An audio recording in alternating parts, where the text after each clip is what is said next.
వచ్చే ఏడాది జరగనున్న గోదావరి పుష్కరాలపై ఆంధ్రప్రదేశ్ ప్రభుత్వం అప్పుడే కసరత్తు మొదలుపెట్టింది. అమరావతిలో ముఖ్యమంత్రి చంద్రబాబు నాయుడు గోదావరి పుష్కర పనులపై తొలిసారి అత్యున్నత స్థాయి సమీక్ష నిర్వహించారు. జూన్ 2027లో ప్రారంభం కానున్న ఈ మహత్కార్యం కోసం 6 జిల్లాల్లో యుద్ధ ప్రాతిపదికన ఏర్పాట్లు చేయాలని అధికారులను ఆదేశించారు. దేశ విదేశాల నుంచి వచ్చే కోట్ల మంది భక్తుల కోసం చేపట్టాల్సిన అభివృద్ధి పనులపై సీఎం దిశానిర్దేశం చేశారు. 2027 జూన్ 26 నుంచి జూలై 7 వరకు 12 రోజుల పాటు జరగనున్న గోదావరి పుష్కరాల నిర్వహణపై ముఖ్యమంత్రి చంద్రబాబు నాయుడు ఉన్నత స్థాయి సమీక్ష నిర్వహించారు. వేద పండితుల ఆశీర్వచనాలతో ప్రారంభమైన ఈ సమావేశంలో పుష్కరాల ఏర్పాట్లపై అధికారులకు సీఎం కీలక ఆదేశాలు జారీ చేశారు. ముఖ్యమంత్రిగా తన హయాంలో 3వ గోదావరి పుష్కరాలు నిర్వహించడం తన అదృష్టమని ఆయన ఈ సందర్భంగా వ్యాఖ్యానించారు. గోదావరి ప్రవహించే పోలవరం, ఏలూరు, తూర్పుగోదావరి, పశ్చిమ గోదావరి, అంబేద్కర్, కోనసీమ, కాకినాడ జిల్లాల్లో ఈ పుష్కరాలను ఘనంగా నిర్వహించనున్నారు. భక్తుల రద్దీని దృష్టిలో ఉంచుకుని ప్రస్తుతం ఉన్న 234 ఘాట్లకు అదనంగా మరో 139 కొత్త ఘాట్లను నిర్మించాలని ప్రభుత్వం నిర్ణయించింది. మొత్తంగా 373 ఘాట్లను దాదాపు 10 కిలోమీటర్ల మేర నదీ తీరం వెంబడి అభివృద్ధి చేయనున్నారు. సుమారు 10 కోట్ల మంది భక్తులు పుణ్య స్నానాలకు వచ్చే అవకాశం ఉందని ప్రభుత్వం అంచనా వేస్తోంది. ముఖ్యంగా గోదావరి పుష్కరాలలోపే పోలవరం ప్రాజెక్టు పనులను పూర్తి చేయాలని ముఖ్యమంత్రి లక్ష్యంగా పెట్టుకున్నారు. ఈ సమీక్షా సమావేశంలో మంత్రులు ఆనం రామనారాయణ రెడ్డి, అనిత, నారాయణ, నిమ్మల రామనాయుడు, వాసంశెట్టి సుభాష్, కందుల దుర్గేష్, బీసీ జనార్దన్ రెడ్డితో పాటు సీఎస్ విజయనంద్, డీజీపీ హరీష్ కుమార్ గుప్తా మరియు ఇతర ఉన్నతాధికారులు పాల్గొన్నారు. రాజధాని అమరావతిలో 2026 గణతంత్ర దినోత్సవ వేడుకలను చిరస్మరణీయంగా నిర్వహించేందుకు ఆంధ్రప్రదేశ్ ప్రభుత్వం భారీ ఏర్పాట్లు చేస్తోంది. సీడ్ యాక్సెస్ రోడ్డు సమీపంలోని మంత్రుల బంగ్లాల ఎదురుగా ఏర్పాటు చేస్తున్న పెరేడ్ గ్రౌండ్ను మంత్రి నారాయణ అధికారులతో కలిసి పరిశీలించారు. మొత్తం 22 ఎకరాల్లో పెరేడ్ గ్రౌండ్, మరో 40 ఎకరాల్లో పార్కింగ్ సౌకర్యాలను యుద్ధ ప్రాతిపదికన సిద్ధం చేస్తున్నారు. నవ్యాంధ్ర రాజధాని అమరావతి నగరం తొలిసారిగా గణతంత్ర దినోత్సవ వేడుకలకు వేదిక కాబోతుంది. సీడ్ యాక్సెస్ రోడ్ సమీపంలోని మంత్రుల బంగ్లాల ఎదురుగా ఇందుకోసం భారీ పెరేడ్ గ్రౌండ్ను సిద్ధం చేస్తున్నారు. మున్సిపల్ శాఖ మంత్రి నారాయణ స్వయంగా ఈ ఏర్పాట్లను పరిశీలించి అధికారులకు దిశానిర్దేశం చేశారు. సుమారు 22 ఎకరాల్లో పెరేడ్ గ్రౌండ్ను అభివృద్ధి చేస్తుండగా వీవీఐపీలు మరియు ప్రజల వాహనాల కోసం మరో 40 ఎకరాలను పార్కింగ్కు కేటాయించారు. మొత్తం 13,000 మంది కూర్చునేలా సిఆర్డీఏ అధికారులు గ్యాలరీలను నిర్మిస్తున్నారు. విశేషం ఏంటంటే అమరావతి ఉద్యమ రైతులకు గౌరవ సూచకంగా ప్రత్యేక వీఐపీ గ్యాలరీని ఏర్పాటు చేసి వారిని ఆహ్వాన పత్రికలతో సాదరంగా ఆహ్వానిస్తున్నారు. వేడుకలకు వచ్చే ఎవరికి ఎటువంటి ఇబ్బందులు కలగకుండా పక్కాగా ఏర్పాట్లు పూర్తి చేయాలని అధికారులను మంత్రి నారాయణ ఆదేశించారు. జగన్మోహన్ రెడ్డి అంటేనే ఒక మద్యం స్కామర్ అని, గత వైసీపీ ప్రభుత్వంలో వారు చేసిన మద్యం స్కామ్ వల్ల రాష్ట్ర ఆదాయానికి నష్టం వచ్చింది, రాష్ట్ర ప్రజలు ఆరోగ్యాన్ని నష్టపోయారని మంత్రి కొల్లు రవీంద్ర అన్నారు. కూటమి ప్రభుత్వం వచ్చిన తరువాత సిట్ వేసి వైసీపీ ప్రభుత్వంలో చేసిన పాపాలు వెలికితీసి సిట్ విచారణలో పెద్ద పెద్ద నాయకులు భాగస్వాములైనట్లు సాక్షాత్తు A2 విజయసాయిరెడ్డి చెప్పాడన్నారు. ప్రజల దృష్టిని మళ్లించేందుకు జోగి రమేష్ ను అడ్డం పెట్టుకుని అక్రమ మద్యం తయారు చేసి షాపుల్లో పెట్టి అమ్మించే కార్యక్రమం చేసి ప్రభుత్వాన్ని అబాసుపాలు చేయాలని చూశాడన్నారు. ఆ కేసులో అరెస్టైన జోగి రమేష్ విచ్చలవిడిగా సిగ్గు లజ్జ లేకుండా నానాయాగి చేసి పోలీసులపై దాడి చేశారన్నారు. భవిష్యత్తులో జగన్మోహన్ రెడ్డి ఆయన అనుయాయులు తగిన మూల్యం చెల్లించుకుంటారన్నారు. మరి రాష్ట్రంలో మద్యం స్కామ్, జగన్మోహన్ రెడ్డి అంటేనే ఒక మద్యం స్కామర్. లాస్ట్ గవర్నమెంట్లో వాళ్ళు చేసినటువంటి మద్యం స్కామ్ వల్ల రాష్ట్ర ఆదాయం నష్టపోయింది, రాష్ట్ర ప్రజల ఆరోగ్యం నష్టపోయారు, విచ్చలవిడిగా దోపిడీ చేసినటువంటి పరిస్థితి లాస్ట్ గవర్నమెంట్లో కనపడింది.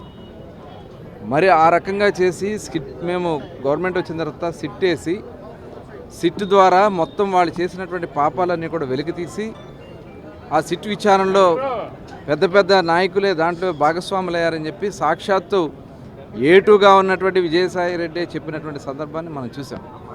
మరి విజయసాయిరెడ్డి చెప్పిన పరిస్థితుల్లో మరి ఆ రోజున డైవర్షన్ కోసం జగన్మోహన్ రెడ్డి ఆడినటువంటి నాటకం జోగి రమేష్ని అడ్డం పెట్టుకుని ములకల చెరువులో అక్రమ మద్యం తయారు చేసి, అలాగే ఇబ్రహీంపట్నంలో అక్రమ మద్యాన్ని తయారు చేసి దాన్ని షాపుల్లో పెట్టి అమ్మించే కార్యక్రమాన్ని చేసి ప్రభుత్వాన్ని అంటే అబసపాలు చేయాలని ప్రయత్నం చేశాడు. ఇవాళ ఆ కేసులో అరెస్ట్ అయినటువంటి జోగి రమేష్ ఇవాళ బెయిల్ వచ్చిందని చెప్పి అసలు విచ్చలవిడిగా ఇవాళ అసలు సిగ్గు లజ్జ లేకుండా చేసిందే ఒక దుర్మార్గమైనటువంటి కార్యక్రమం. ప్రభుత్వాన్ని అప్రదిష్ట పాలు చేసేందుకు ప్రయత్నించి జైలుకు వెళ్లి బెయిల్పై వచ్చిన మాజీ ఎమ్మెల్యే జోగి రమేష్ ఏదో సాధించినట్లు పెద్ద బైక్ ర్యాలీ చేసి నానాయాగి చేశారని విజయవాడ ఎంపీ కేశినేని శివనాథ్ అన్నారు. వారి చేష్టలు చూసి ప్రజలు అసహ్యించుకుంటున్నారని చెప్పారు. నిన్న మంత్రి నారా లోకేష్ జన్మదిన వేడుకలకు సేవా కార్యక్రమాలు చేశారని, ప్రజల్లో ఉన్నారు కాబట్టే ప్రజలు తమను ఆదరించారని అన్నారు. జగన్మోహన్ రెడ్డి నోటి వెంట వచ్చేవి అన్ని అబద్దాలే అని, అబద్దాల బతుకు అని మండిపడ్డారు. వైసీపీ మళ్లీ అధికారంలోకి రాగానే పీపీపీ మోడల్లో భాగస్వాములైన వారందరినీ అరెస్టు చేయిస్తానని బెదిరిస్తున్నాడని, రోగులకు మెరుగైన వైద్యం అందించకూడదనేదే ఆయన ఉద్దేశమని అన్నారు. జగన్ ఎన్ని యాత్రలు చేసినా ప్రజలు ఆదరించరని తెలిపారు. ఇప్పుడు పాదయాత్రలు కాదు, ముందు బుద్ధి తెచ్చుకుని ప్రజలతో ఏ విధంగా ఉంటే ప్రజలు ఆదరిస్తారో నేర్చుకుంటాం మంచిది. గత పాదయాత్ర చేసావు, అందరినీ తలలు నిమిరావు, అందరినీ ముద్దు పెట్టుకున్నావు, అంతా అయిపోయింది, అందరినీ మోసపుచ్చావు. మోసం అనేది ఒక్కసారి చేయగలవు, కానీ పద్దాగా చేస్తే ఎవరో ఉండరు. పాదయాత్ర కాదు, నువ్వు మోకాళ్ళ మీద నడిచి వెళ్ళినా కూడా ప్రజలు నీ దగ్గరికి వచ్చే పరిస్థితి లేదు. వైఎస్ఆర్సీపీ జగన్ రెడ్డి పార్టీకి కొత్త అలవాట్లన్నీ, కొత్త పోకళ్ళు మొదలైనవి. చూస్తే ఒక హంగామా, ఆర్భాటం, చేసిన తప్పుల్ని ఏదో గొప్ప విషయాలు చేసినట్టు, అక్రమ మద్యం కొత్తగా కూడా అప్పుడు ప్రభుత్వంలోనే కాదు, ఇప్పుడు మా ప్రభుత్వంలో కూడా ప్రభుత్వాన్ని అప్రదిష్ట పాలు చేయాలని చెప్పి నా జోగి రమేష్ లాంటి వ్యక్తులు నిన్న వచ్చి ఏదో సాధించి వచ్చినట్టు, ఇదేదో స్వతంత్ర సమరయోధుడు జైల్లో నుంచి వచ్చినట్టు ఒక పెద్ద బైక్ ర్యాలీ పెట్టుకుని వెళ్ళటం. అంతేకాకుండా చూస్తే రపరప అంటాం, లేకపోతే పొట్టేళ్ళు రక్తాలు అంటాం, ఇవన్నీ చూస్తుంటే చాలా అసహ్యంగా వీళ్ళు ప్రజలు చాలా అసహ్యించుకుంటున్నారు. నిన్న చూసాం మా యువనేత నారా లోకేష్ గారి బర్త్డే వేడుకలు, ఎక్కడికక్కడ మా నాయకులు, కార్యకర్తలు సేవా కార్యక్రమాలు, దుప్పట్లు పంచారు, బట్టలు పంచారు, చీరలు పంచారు, పేదలకి అనాథలకి అన్నదానాలు చేశారు. ఒక బర్త్డే కార్యక్రమం చేయాలంటే ఇటువంటి సేవా కార్యక్రమాలతో ప్రజల్లోకి వెళ్తే మాకు ఇంత ఆదరణ ఇచ్చారు. కాబట్టి ఇప్పటికైనా ఏదో జగన్ బుద్ధి తెచ్చుకుంటాడని ప్రతిపక్ష హోదా ఇవ్వకుండా నుంచోబెడితే, ప్రతిపక్ష హోదా కావాలంటే ఇస్తే అసెంబ్లీకి వెళ్తాడంట. ప్రతిపక్ష హోదా ఇవ్వాల్సింది ఎవరో? ప్రజలు ఇవ్వాలి. ప్రజలు నిన్ను 11 సీట్లతో నిలబెట్టినాక అట్లీస్ట్ నువ్వు కోరుకోవాల్సింది ఏంటంటే, బాబు ప్రజలందరూ మీరు వెళ్ళి నేను మారతాను, వచ్చేసరికన్నా ప్రతిపక్ష హోదా వచ్చేటట్టు ఒక కోరుకుంటే ఏమన్నా ప్రజలు క్షమిస్తారేమో, కానీ అది కూడా వచ్చుద్దని నేను అనుకోవట్లా. డ్రగ్స్ అనేది కేవలం ఆరోగ్య సమస్య, నేరానికి సంబంధించిన సమస్య కాదని, దేశ భద్రతకు సంబంధించిన సమస్య అని ఈగల్ విభాగాధిపతి ఆకే రవికృష్ణ అన్నారు. దేశాన్ని ప్రేమించే ఏ వ్యక్తి డ్రగ్స్ ను వినియోగించరని, డ్రగ్స్ ను వినియోగిస్తున్నారంటే టెర్రరిజాన్ని ప్రోత్సహిస్తున్నట్లేనని పేర్కొన్నారు. డ్రగ్స్ కేసులో పట్టుబడితే 10 నుంచి 20 సంవత్సరాలు జైలు శిక్ష పడుతుందని, పాస్పోర్ట్, బెయిల్, వీసా రాదన్నారు. Elite anti narcotics group for law enforcement సహకారంతో ఆస్టర్ రమేష్ హాస్పిటల్స్ ఆధ్వర్యంలో నో టు డ్రగ్స్ వాక్థాన్ను నగరంలో నిర్వహించారు. మాదక ద్రవ్యాల వినియోగం వల్ల కలిగే దుష్ప్రభావాలపై ప్రజల్లో అవగాహన కల్పించేందుకు విజయవాడ ఇందిరాగాంధీ మున్సిపల్ స్టేడియం వద్ద నిర్వహించిన ఈ వాక్థాన్ను ఈగల్ విభాగాధిపతి Aake Ravikrishna, Vijayawada police commissioner S V Rajasekhar Babu, Aster Ramesh ఆసుపత్రి MD doctor P Ramesh Babu తదితరులు పాల్గొని జెండా ఊపి ప్రారంభించారు. ఇందిరాగాంధీ స్టేడియం నుంచి బెన్ సర్కిల్ వరకు, అక్కడి నుంచి తిరిగి స్టేడియం వరకు సాగిన వాక్థాన్లో యువత, ఆస్టర్ రమేష్ ఆసుపత్రి వైద్యులు, సిబ్బంది అధిక సంఖ్యలో పాల్గొన్నారు. ఈ సందర్భంగా ఆకే రవికృష్ణ మాట్లాడుతూ, భారతదేశంలో యువ సంపద ఎక్కువ అని, ఏ దేశంకు వెళ్లినా భారతదేశ యువత కనబడతారని అన్నారు. భారతదేశంలోని యువతను బలహీనపరిచేందుకు విదేశాలు కుట్ర పన్నుతున్నాయని చెప్పారు. ఆ కుట్రలో భాగంగా భారతదేశంలో డ్రగ్స్ ప్రవేశపెట్టి యువతను బలహీనపరుస్తున్నారని చెప్పారు. డ్రగ్స్ అనేది కేవలం ఆరోగ్య సమస్య, నేరానికి సంబంధించిన సమస్య కాదని, దేశ భద్రతకు సంబంధించిన సమస్య అని ఈగల్ విభాగాధిపతి ఆకే రవికృష్ణ అన్నారు. దేశాన్ని ప్రేమించే ఏ వ్యక్తి డ్రగ్స్ను వినియోగించరని, డ్రగ్స్ను వినియోగిస్తున్నారంటే టెర్రరిజాన్ని ప్రోత్సహిస్తున్నట్టేనని పేర్కొన్నారు. డ్రగ్స్ కేసులో పట్టుబడితే 10 నుంచి 20 సంవత్సరాలు జైలు శిక్ష పడుతుందని, పాస్పోర్ట్, బెయిల్, వీసా రాదన్నారు. CCTNS పోర్టల్లో మీ పేరు జీవితాంతం ఉంటుందన్నారు. ఒక చిన్న తప్పు జీవితాన్ని కుదిపేస్తుందన్నారు. పోలీస్ కమిషనర్ రాజశేఖర్ బాబు మాట్లాడుతూ, ఆంధ్ర ఒడిశా బోర్డర్లో గంజాయి పండించే పరిస్థితి నుంచి నేడు 1 ఎకరాలో కూడా గంజాయి పండించకుండా నిషేధించడం ఈగల్ సాధించిన విజయమని అన్నారు. ఒడిశాలో ఇంకా పండిస్తున్నారని, అక్కడి ప్రభుత్వాలు వాటిని నిషేధించడానికి ప్రయత్నిస్తున్నాయని తెలియజేశారు. ఈగల్ సంస్థ వచ్చిన తర్వాత అన్ని శాఖల సమన్వయంతో యువత విద్యార్థులు ప్రజల్లో చైతన్యం తీసుకొస్తున్నామని చెప్పారు. గంజాయి తీసుకున్నా అమ్మినా అటువంటి వారిని ఉక్కుపాదంతో అణిచివేయాలన్న నిబద్ధతతో పనిచేస్తున్నామని తెలియజేశారు. ఎన్టీఆర్ జిల్లా నుంచి 25 పిట్ ఎన్డీపీఎస్ కింద ఏడాది నుంచి జైల్లో ఉన్నారని అన్నారు. ఈగల్ అనే సంస్థ వచ్చిన తర్వాత ఒక కోఆర్డినేటెడ్ ఎఫర్ట్, అంటే ఒకవైపున పోలీస్ ఎన్ఫోర్స్మెంట్ అనేది చూడడానికి పోలీస్ శాఖ, అదేవిధంగా ప్రజల్లో చైతన్యం తెచ్చేదానికి విద్యాశాఖ, అదేవిధంగా కొంత డీఅడిక్షన్, కొంత మోటివేషను, కొంత చైతన్యం తేవడానికి వైద్య శాఖ, ఇలాగా అన్ని శాఖలు సమన్వయంతో కలిసి ముందుకు పోతున్నాయి. పోలీస్ శాఖకు వస్తే మాత్రము ఎన్ఫోర్స్మెంట్ ఉక్కుపాదంతో అణిచివేయాలి. ఎటువంటి పరిస్థితుల్లో జీరో టాలరెన్స్ టు దిస్. ఎవడైనా గంజా తీసుకున్నా, గంజా పెడల్ చేసినా కూడా ఉక్కుపాదంతో తొక్కివేయాలా, అటువంటి వాడిని అధపాతాలను తొక్కివేయాలన్న ఒక నిబద్ధత ఈరోజు పనిచేస్తా ఉంది. అందుకే ఇందాక రవికృష్ణ గారు చెప్పినట్టు PIT NDPS act. PIT NDPS act అంటే విచారణ లేకుండా వాడిని 1 year జైల్లో తోసేసేయచ్చు. ఆ విధంగా ఈరోజు 95 మెంబర్స్ ఈరోజు పిట్ ఎన్డీపీఎస్ కింద జైలులో మగ్గుతున్నారు. మన ఎన్టీఆర్ జిల్లా నుంచి దాదాపు 22 మందిని మొట్టమొదటిగా మన ఎన్టీఆర్ జిల్లాని స్టార్ట్ చేశాము. ఈ పిట్ ఎన్డీపీఎస్ యాక్ట్ అనేది మనము దాన్ని ఆచరణలోకి తెచ్చి 22 మందిని కటకటాల వెనక్కి పంపించాము. 1 year నుంచి జైల్లో ఉన్నారు. డాక్టర్ రమేష్ బాబు మాట్లాడుతూ మాదక ద్రవ్యాల వల్ల కలిగే ఆరోగ్య మరియు సామాజిక దుష్పరిణామాలపై అవగాహన కల్పించేందుకు ఈ వాక్థాన్ నిర్వహించామన్నారు. ఇదేంటంటే మొట్టమొదటి డ్రగ్ తీసుకున్నప్పుడు యూఫోరియా, అంటే ఏదో కొంచెం పేలిపోతున్నట్టు చాలా ఆనందంగా ఎక్సైట్మెంట్గా ఉంటుంది. తర్వాత బ్రెయిన్లో రివార్డ్ సర్క్యూట్స్ అని ఉంటాయి. అది డోపమిన్ రిసెప్టర్స్ అని, ఇలా కొన్ని receptor, opioid receptors, nicotine receptors, ఇవన్నీ ఉంటాయి. తర్వాత కొంతకాలానికి ఏమవుతుంది, కొన్నిసార్లు తీసుకున్న తర్వాత క్రేవింగ్ మొదలవుతుంది. క్రేవింగ్ అంటే ఇది ఏదో తీసుకోవాలనే క్రేవింగ్ మొదలవుతుంది. అది సెకండ్ స్టేజ్. అప్పటికి దొరికినప్పుడల్లా చేస్తూ ఉంటారు, దానికి దొంగతనాలు చేస్తారు, రకరకాలుగా ఉంటుంది. మూడో వచ్చేసరికి థర్డ్ స్టేజ్, బ్రెయిన్లో గ్రే మ్యాటరు, వైట్ మ్యాటరు కూడా తగ్గిపోవటం, అంటే ఆర్గానిక్గా చేంజ్ వస్తుంది. అది ఎందుకు వస్తుంది అంటే ఈ మనందరికీ కూడా ఏదైనా ఒక పని చెయ్యాలి, కాన్ఫ్లిక్ట్, సో దానికి ఇన్సులార్ కార్టెక్స్ అని, ఐలాండ్ ఆఫ్ రీల్ అంటారు ఎనాటమిస్టు. మనం మన హంగర్ కానీ, పెయిన్ కానీ, ప్లెజర్ కానీ, ఎంపతి కానీ, సింపతి కానీ, ఇవన్నీ కూడా ఒక బ్రెయిన్లో కొన్ని పర్టికులర్ సెంటర్స్ ఉంటాయి. ఎప్పుడైతే ఇది క్రేవింగ్ వచ్చి అయిపోయిన తర్వాత మన బ్రెయిన్లో కొన్ని ఏదైనా పని చేయాలా లేదా అని అనుకుంటాం, స్టాప్, లేదు గో అని ఉంటాయి లోపల. ఎప్పుడైతే ప్రీఫ్రాంటల్ కార్టెక్స్, ఇన్సులార్ కార్టెక్స్ బయోలేటరల్గా ఉండేది కనెక్షన్స్లో ఎప్పుడైతే లోపం వస్తుందో ఇంపల్సివ్నెస్ వస్తుంది. దేశవ్యాప్తంగా ఎన్ఐఏ, నేషనల్ ఇన్వెస్టిగేటివ్ ఏజెన్సీ, ఎన్నో ఛార్జ్ షీట్లు ఫైల్ చేసింది. దాంట్లో కూడా వాళ్ళు క్లియర్గా చెప్పారు, ముంబై బ్లాస్ట్లో, ఢిల్లీ బ్లాస్ట్లోని వచ్చిన మనీ ఎక్కడి నుంచి వచ్చింది టెర్రరిస్టులు అంటే డ్రగ్ మనీ.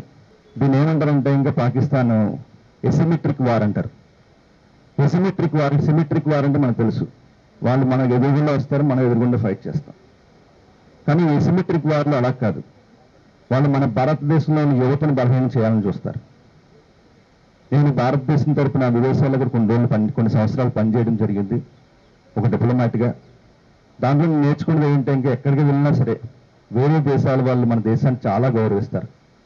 కారణం ఏంటంటే ఇంకా మనకి యువకులే చాలా బలం. భారతదేశంలో యువకుల సంపద ఎక్కువ ఉంది. ఆ యువకులు ఈ దేశంలో ఈరోజు ఏ దేశానికి వెళ్ళినా మన భారతీయులు కనిపిస్తారు.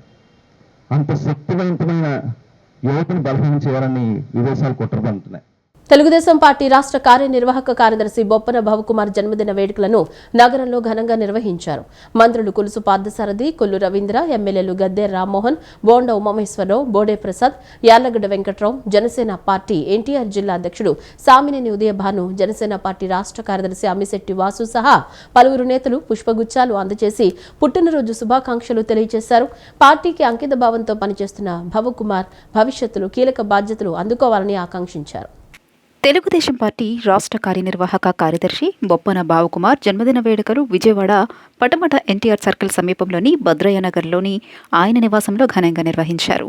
భావకుమార్ జన్మదిన వేడుకలకు మంత్రులు కొలుసు పార్థసారథి, కొల్లు రవీంద్ర, ఎంపీ కేశినేని శివనాథ్, ఎమ్మెల్యేలు గద్దె రామ్మోహన్, బోండా ఉమామహేశ్వరరావు, బోడే ప్రసాద్, యార్లగడ్డ వెంకట్రావు, జనసేన ఎన్టీఆర్ జిల్లా అధ్యక్షులు సామినేని ఉదయభాను, జనసేన పార్టీ రాష్ట్ర కార్యదర్శి అమ్మిశెట్టి వాసు, దుర్గగుడి చైర్మన్ బొర్ర రాధాకృష్ణ, ఆటోనగర్ ఐలా మాజీ చైర్మన్ శంకర దుర్గాప్రసాద్, మాజీ కార్యదర్శి అన్నే శివనాగేశ్వరరావు, టీడీపీ, జనసేన, బీజేపీ నాయకులు, నగర ప్రముఖులు కలిసి పుష్పగుచ్చం అందజేసి శాల్వా కప్పి పుట్టినరోజు శుభాకాంక్షలు తెలియజేశారు.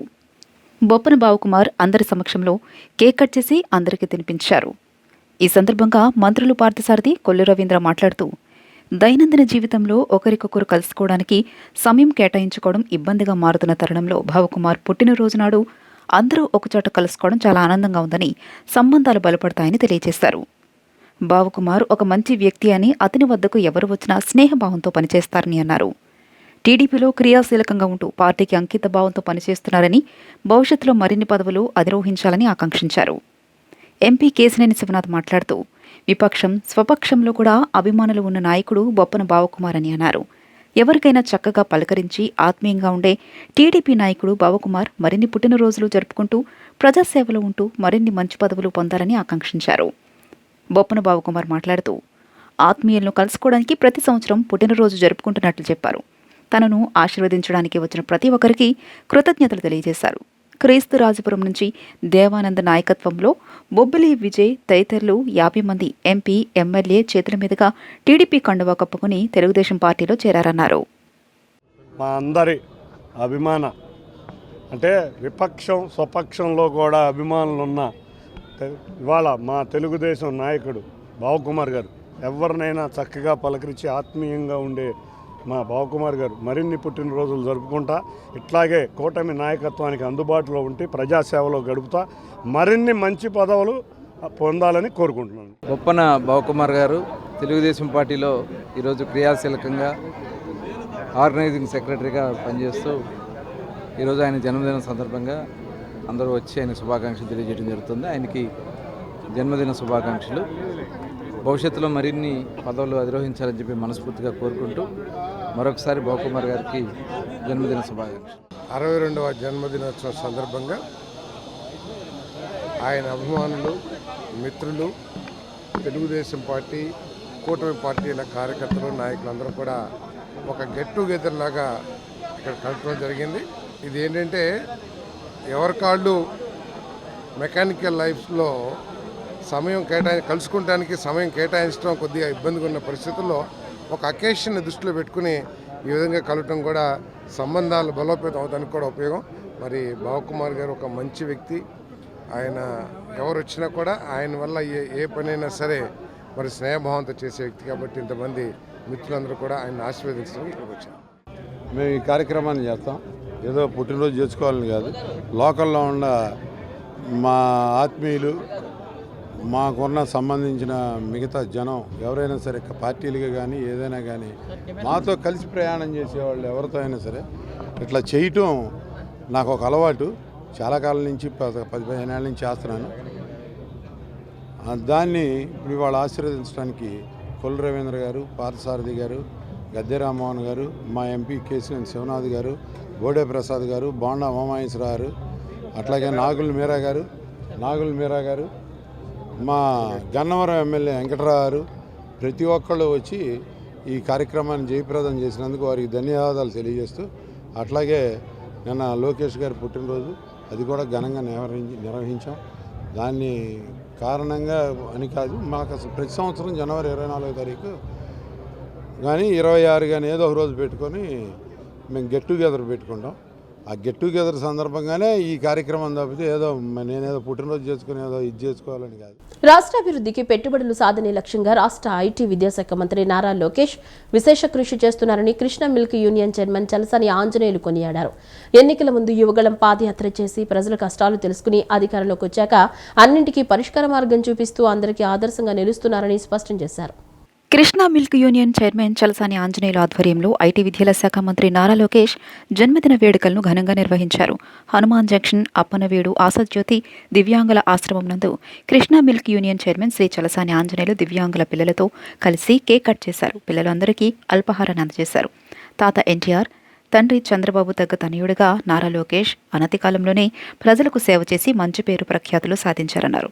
ఎన్నికల ముందు యువగళం పాదయాత్ర చేసి ప్రజల కష్టాలు తెలుసుకుని అధికారంలోకి వచ్చాక అన్నింటికీ పరిష్కార మార్గం చూపిస్తూ అందరికీ ఆదర్శంగా నిలుస్తున్నారని పేర్కొన్నారు. రాష్ట్ర అభివృద్ధికి పెట్టుబడుల సాధనే లక్ష్యంగా రాష్ట్ర ఐటీ విద్యాశాఖల మంత్రి నారా లోకేష్ విశేష కృషి చేస్తున్నారని Krishna milk union chairman Chalasani Anjaneyulu కొనియాడారు. మోహినీపుర వాసుడైన శ్రీ వల్లి దేవసేన సమేత శ్రీ సుబ్రహ్మణ్యేశ్వర స్వామివారి దివ్య కళ్యాణ మహోత్సవం కృష్ణా జిల్లా మోపిదేవి పుణ్యక్షేత్రంలో అంగరంగ వైభవంగా సాగింది. వేద పండితులు, అర్చక బృందం వేద మంత్రోచ్చరణలతో కళ్యాణ మహోత్సవం నిర్వహించగా భక్తులు తన్మయత్వానికి లోనై భక్తి శ్రద్ధలతో తిలకించారు. కృష్ణా జిల్లా మోపిదేవి శ్రీవల్లి దేవసేన సమేత శ్రీ సుబ్రహ్మణ్యేశ్వర స్వామి దివ్య కళ్యాణ మహోత్సవం అంగరంగ వైభవంగా జరిగింది. ముందుగా స్వామివారి ఎదుర్కోలు ఉత్సవం కన్నుల విందుగా సాగింది. శేషవాహనంపై స్వామి పురవీధుల్లో తిరుగుతూ రావివారిపాలెం వరకు విహరించారు. ఆలయం నుంచి అమ్మవారు మంగళ వాయిద్యాలతో స్వామివారికి ఎదురు వెళ్లగా దేవాలయానికి సమీపంలో స్వామివారు అమ్మవార్ల ఎదుర్కోలు ఉత్సవం అర్చకులు సాంప్రదాయబద్ధంగా నిర్వహించారు. ఆలయ అనువంశిక ధర్మకర్త చల్లపల్లి రాజవంశీయులు శ్రీమంతు యార్లగడ్డ శివరాం ప్రసాద్, ఈవో దాసరి శ్రీరామ వరప్రసాదరావులచే పట్టు వస్త్రాలను నూతన దంపతులకు పట్టు పీతాంబరాలను ఆలయ ప్రధాన అర్చకుడు పవన్ కుమార్ శర్మకు అందించగా వాటిని స్వామి అమ్మవార్లకి అలంకరించారు. ప్రధాన అర్చకులు బుద్ధ పవన్ కుమార్ శర్మ, వేద పండితులు నౌడూరి విశ్వనాథ సుబ్రహ్మణ్య శర్మ, కొమ్మూరి ఫణికుమార్ శర్మ ఆధ్వర్యంలో శ్రీ స్వామి అమ్మవార్ల కళ్యాణ ఘట్టం ప్రారంభించారు. వేద పండితులు, అర్చక బృందం వేద మంత్రోచ్చరణలతో కళ్యాణ మహోత్సవం నిర్వహించగా భక్తులు తన్మయత్వానికి లోనై భక్తి శ్రద్ధలతో తిలకించారు.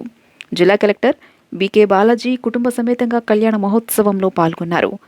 వేలాది మంది భక్తులు జయ జయ ధ్వానాల నడుమ స్వామివారి దివ్య కళ్యాణ మహోత్సవం అంగరంగ వైభవంగా నిర్వహించారు.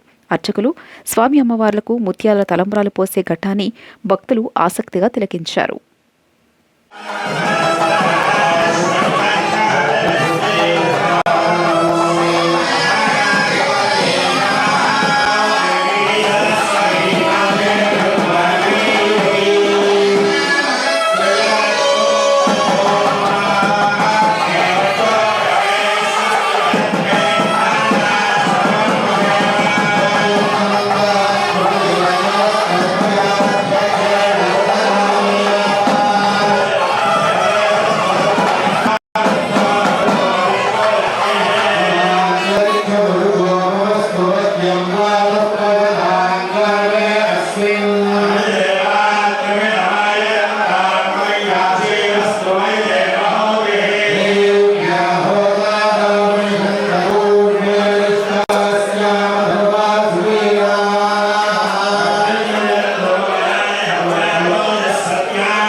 విజయవాడ రూరల్ మండలం ఎనికేపాడు గ్రామంలో ఎస్సీఆర్ వంతెనపై నుంచి ఓ యువకుడు ఏలూరు కాలువలోకి దూకేశాడు.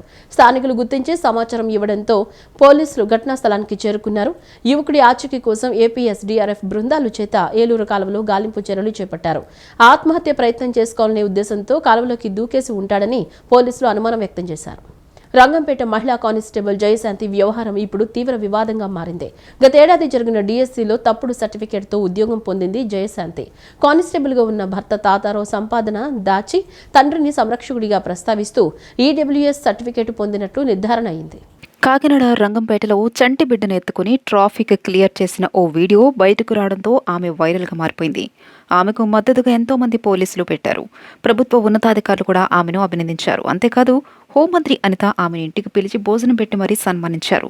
కానీ ఇప్పుడు అస్సలు కథ బయటకు రావడంతో దుమారమే రేగుతోంది. కానిస్టేబుల్గా ఉన్న భర్త తాతారావు సంపాదన దాచి తండ్రిని సంరక్షకుడిగా ప్రస్తావిస్తూ ఈడబ్ల్యూఎస్ సర్టిఫికేట్ పొందినట్లు నిర్ధారణ అయింది. అయితే గత ఏడాది జరిగిన డిఎస్సిలో తప్పుడు సర్టిఫికేట్తో ఉద్యోగం పొందింది జయశాంతి.